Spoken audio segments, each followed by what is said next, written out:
வணக்கம். யோசிச்சு பாருங்க, கிட்டத்தட்ட 2000 வருஷம் பழமையான ஒரு திருக்குறள். அதுக்கு இன்னைக்கு நம்ம வாழ்க்கைக்கு பொருத்தமான ஒரு புது அர்த்தம் கிடைச்சா எப்படி இருக்கும்? வாங்க, அத பத்தி தான் நாம இந்த அலசல்ல விரிவாக பார்க்க போறோம். முதல்ல ஒரு அடிப்படையான கேள்வியில இருந்து ஆரம்பிக்கலாம். நாம எல்லாரும் ஏன் படிக்கிறோம்? இவ்வளவு கஷ்டப்பட்டு கத்துக்கிற இந்த கல்விக்கு உண்மையிலே என்னதான் பயன்? இதுதான் நாம இன்னைக்கு தேட போற பதில். கற்றதுனால ஆய பயன் என்ன? இந்த கேள்விக்கு காலமே கிடையாது இல்லையா? இது நம்ம எல்லாருக்குள்ளேயும் எப்பவாவது ஒரு முறை எழக்கூடிய ஒரு பெரிய தேடல். ஆச்சரியமான விஷயம் என்னன்னா, இதே கேள்விய கிட்டத்தட்ட 2000 வருஷத்துக்கு முன்னாடியே திருவள்ளுவர் கேட்டிருக்கார். கேட்டது மட்டும் இல்ல, அதுக்கு ஒரு பதிலும் சொல்லியிருக்காரு. அது என்னன்னு பாப்போமா? கற்றதனால் ஆய பயனென்கொல் வாளறிவன் நற்றாள் தொழாயரெனின். எவ்வளவு ஆழமான வரிகள்! இதுல இருக்கிற ஒவ்வொரு சொல்லுக்கு பின்னாடியும் ஒரு பெரிய அர்த்தம் இருக்கு. இந்த குறளோட முழு அர்த்தத்தையும் நாம புரிஞ்சுக்கணும்னா முதல்ல இந்த வாளறிவன் அப்படிங்கிற வார்த்தையை கவனிக்கணும். பொதுவா இதுக்கு என்ன அர்த்தம் சொல்லுவாங்கன்னா, தூய மெய்யறிவை உடைய இறைவன் அப்படின்னு சொல்லுவாங்க.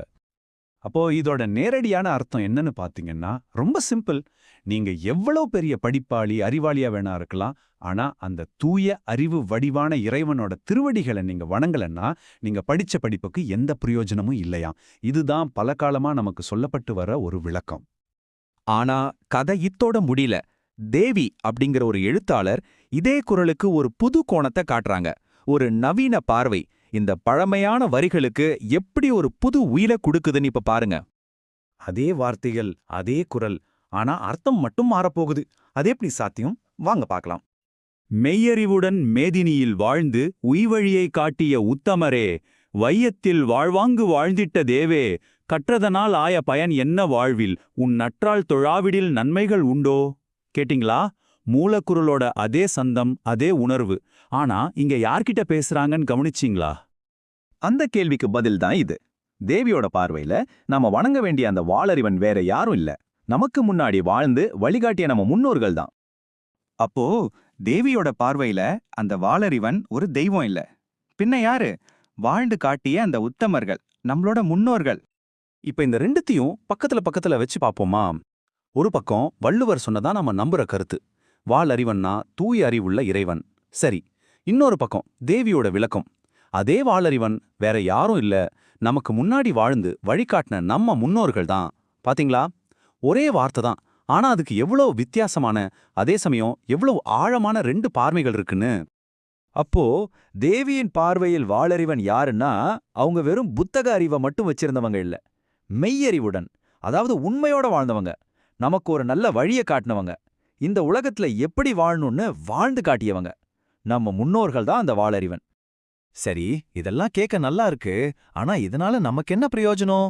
இந்த 2000 வருஷ பழமையான ஒரு விஷயத்த நம்மளோட இன்றைய வாழ்க்கையில எப்படி பொருத்தி பார்க்கறது? அதுதான் இப்ப முக்கியம். நாம கத்துக்க வேண்டிய முக்கியமான பாடம் இதுதாங்க. உண்மையான அறிவுங்கிறது வெறும் ஏட்டுச் சுரைக்காய் இல்ல.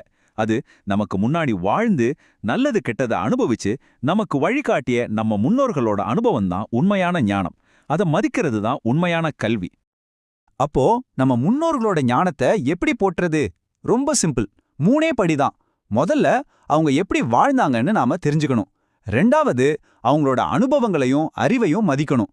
கடைசியா ரொம்ப முக்கியமா அவங்க காட்டின நல்ல வழியில நடக்க முயற்சி செய்யணும். சரி, எல்லாம் பேசிட்டோம். கடைசியா ஒரே ஒரு கேள்வி மட்டும் உங்ககிட்டயும் கேட்டுக்கிறேன், எனக்கிட்டயும் கேட்டுக்கிறேன். நமக்கு வழிகாட்டின அந்த முன்னோர்களோட அறிவையும் அவங்களோட அனுபவத்தையும் நாம இன்னைக்கு உண்மையிலே மதிக்கிறோமா, இல்ல வெறும் சடங்கா செஞ்சுட்டு போயிடுறோமா? கொஞ்சம் யோசிச்சு பாருங்க. நன்றி.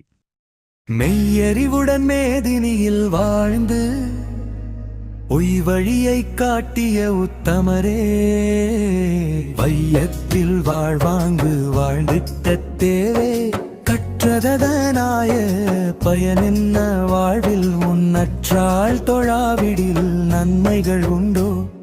மெய்யறிவுடன்